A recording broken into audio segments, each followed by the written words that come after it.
Okay, Internet, it is I, the Big E, Eric Arnold, here in our secondary studio.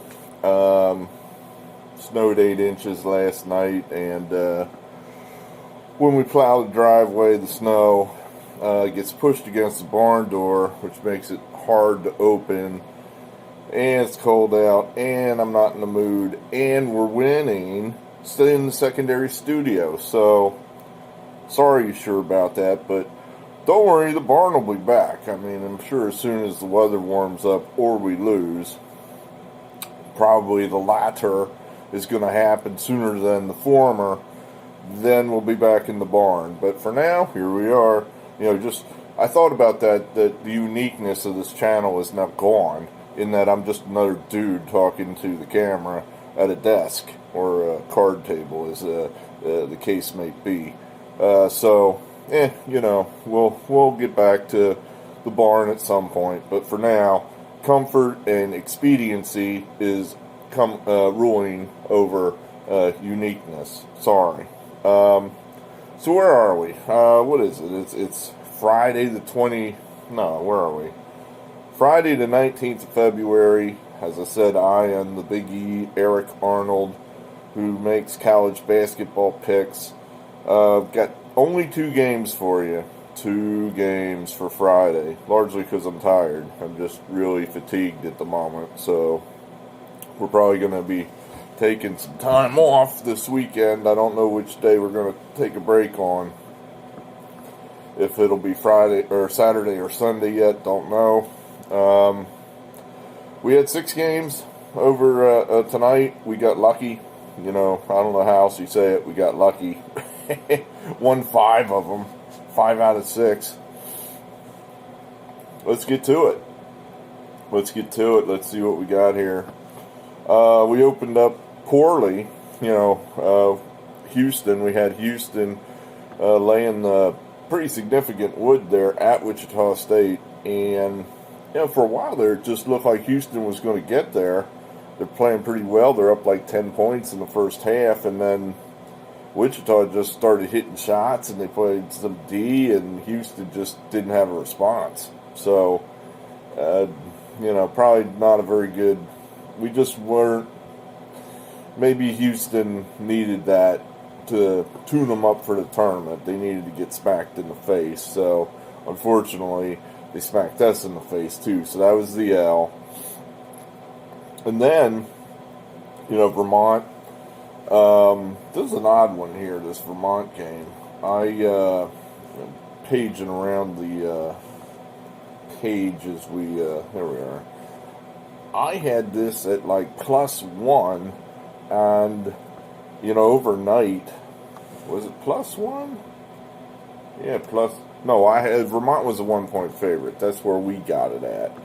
And then overnight, I don't know what happened. I honestly don't know that much about Baltimore County. Maybe their best player was hurt. I don't know what happened there. But the money came flooding in on Vermont. And it ended up closing at 4.5. So we had the best of that. That always makes you feel good. And Vermont pretty much, I think, controlled the game. Certainly the last 10 minutes of the game, they controlled it. And they come along with the 9-point winner. So that was an easy winner. What else we got here? Jacksonville State. They clung to Belmont the whole way. Kept the scoring down. Didn't let Belmont get off with all their threes. So that made that 12.5 points go a hell of a lot further than if the game had ended up in the 80s or 90s. So that was a relatively easy winner there.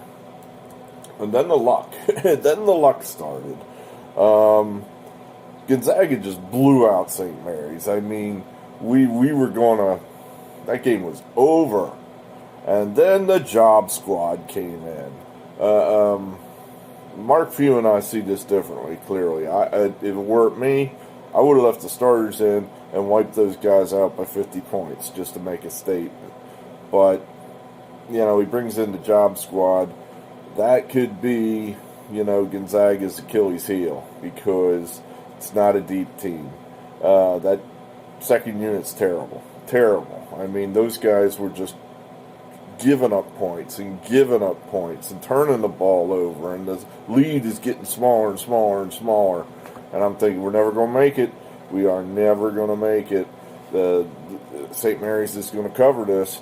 And one of these kids, one of these walk-ons or whatever the hell he is, he hit a three with about 30 seconds to go, and that was just enough, because then immediately at the other end he didn't cover his man, and that kid hit a three, but by this time had run out, and we barely covered.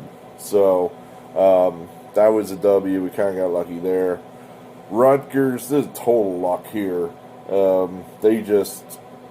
They would not go away at the end there, and they scored enough times. They didn't score all game until the last 5 minutes. Then all of a sudden they started scoring every time down the court. Our star of the game, or I should say our hero of the day, is in this game. Jacob Young from Rutgers, senior from Houston, Texas. He was originally played at the University of Texas. Then he transferred to Rutgers. So he's a senior now with Rutgers.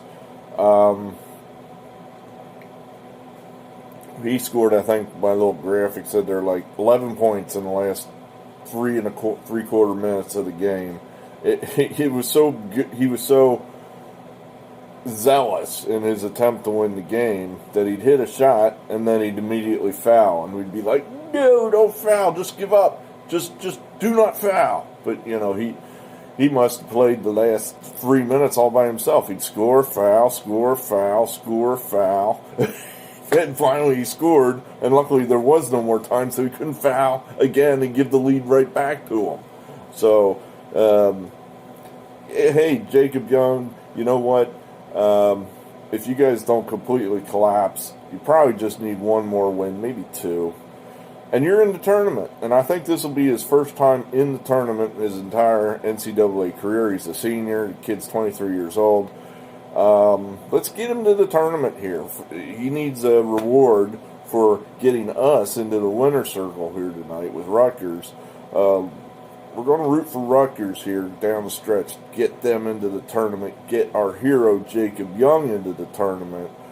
From us in the Sports Barn, Jacob Young. Salute.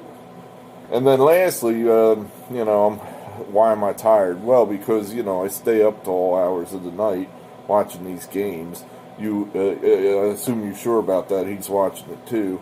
But, had to see the end. Had to see Colorado, Oregon. And, it was another seesaw game that could have gone either way. And Colorado had the ball down 4. We're laying 3. They couldn't make the last shot. So we get lucky.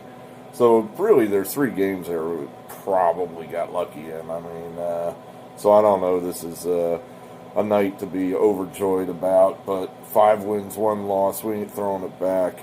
This probably brings our record, I'm going to guess, just about back to 500. So, hooray. I don't feel terrible about that. I looked, I discovered the other day I still have a subscription to The Athletic. I had signed up for an annual subscription to The Athletic in February, late February of last year, and then the world ended, and I just forgot about it. So I went on there, and I saw that, their beat writers pick games against the spread. Their record's no better than mine is. And they're paid to do this stuff. No one's paying me, believe me. So I don't feel too bad about our record or lack thereof. So what else do we have here? I talked to my friend in Houston. I guess he's got his power back on now finally. You would think this country could execute things they should have mastered 50, 60 years ago, like being able to keep the lights on, being able to administer simple vaccinations in a speedy, efficient process.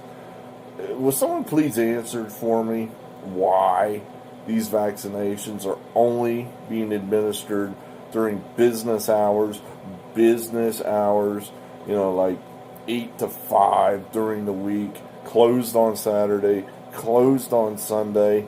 I mean, are you kidding me? Why in the hell are we not punching holes in people's arms 24/7? I don't get that. Someone explain that one to me. That makes no sense at all. None. Anyway, alright, let's get this over with. Then I'm going to bed. And like I said, I need to recharge here. We're on a little bit of a roll.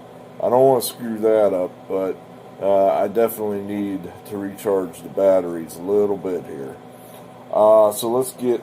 Oh, I wanted to look at the nights. Yeah, before we get to, take a break here. Before we get to Friday's slate, which is pretty, light. Okay, games of significance. Iowa, what about that?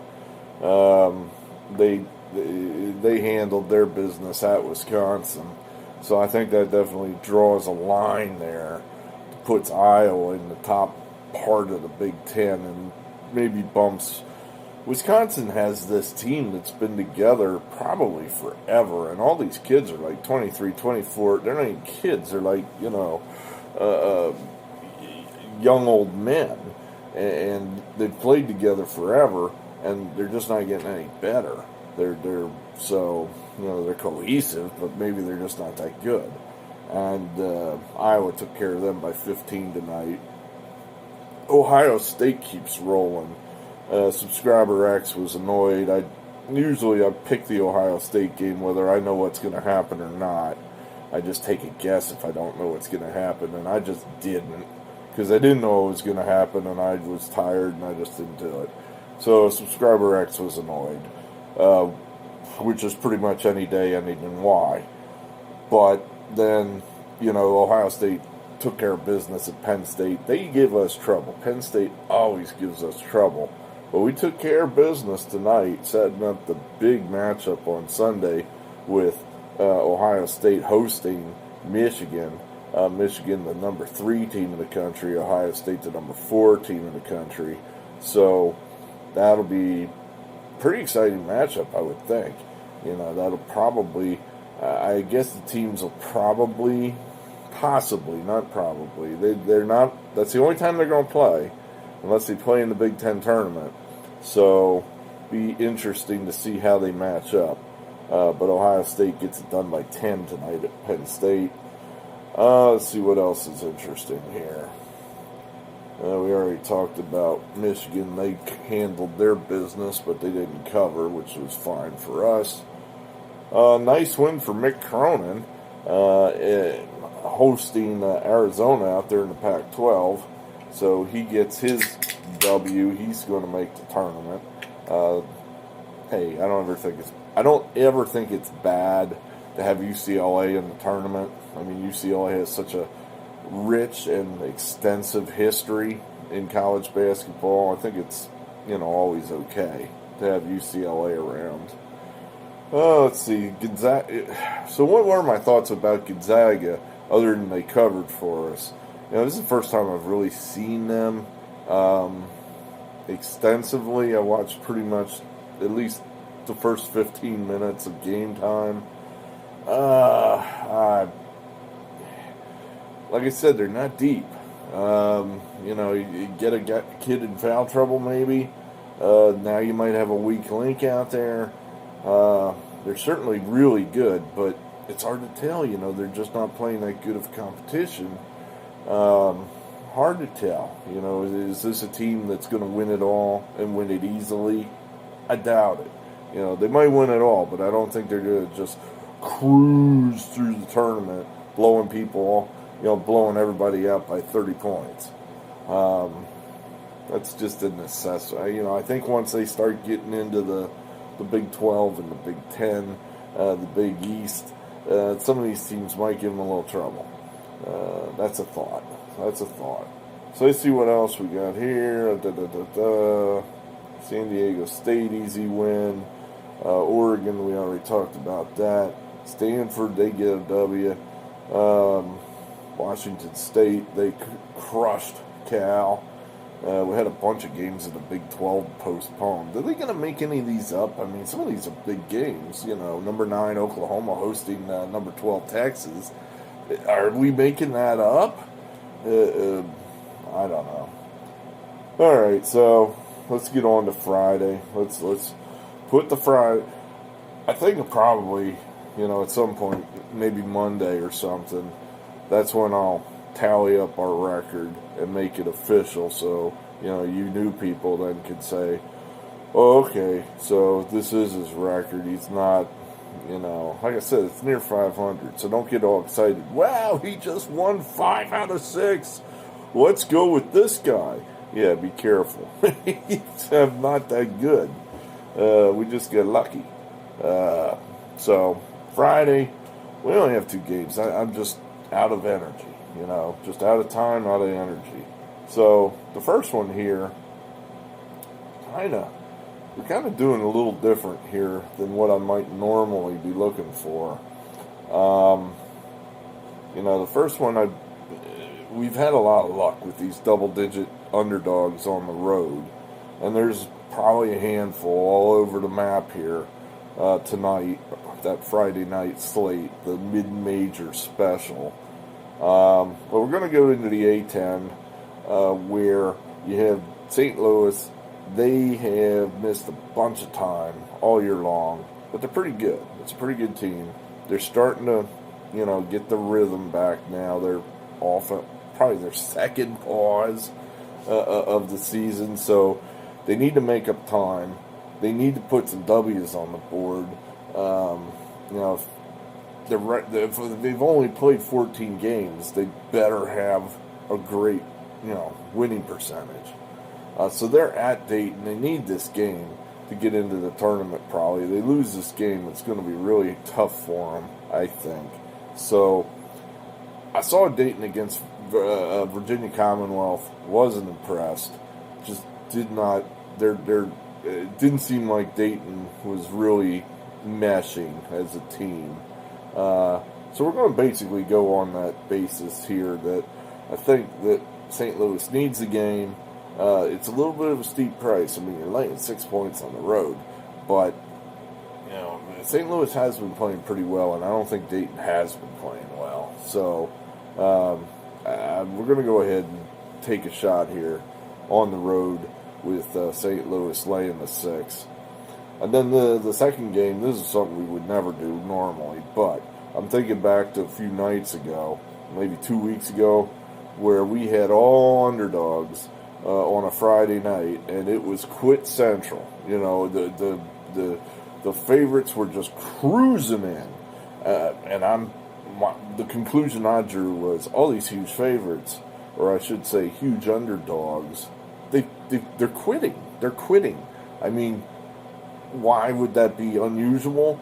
Well, I think in a normal year, maybe the favorite is coasting a little bit, and the underdog, he still wants to play. In a COVID year, I bet a lot of these teams just want to get the hell done with the season. They just want this over with so they can live like normal students and not have to wear a mask everywhere and not have to follow all these strict rules, because God help them if they're the one that gets singled out for not wearing a mask, or God help them actually testing positive, because then they're going to blame him. It's like, and the whole season was then halted because of you.